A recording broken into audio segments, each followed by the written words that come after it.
आणखीन एक महत्त्वाची बातमी, पुण्याचे खासदार मुरलीधर मोहोळ अडचणीत सापडलेत। जैन बोर्डिंगची जागा विकासकाला विकण्यामागे मोहोळ असल्याचा आरोप होतो। माजी खासदार राजू शेट्टी यांनी हा गंभीर आरोप केलाय।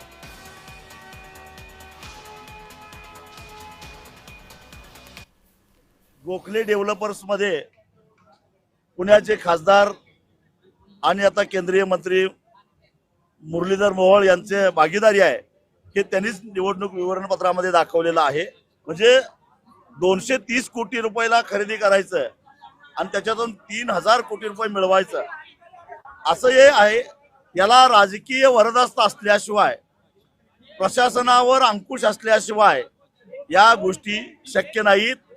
आणि त्यामुळं हे सरळ सरळ मुरली अण्णा मोहोळ असतील किंवा मुख्यमंत्री सुद्धा, कारण धर्मादा आयुक्त हे त्यांचे नातेवाईक आहेत, यांना आपली जबाबदारी झटकता येणार नाही।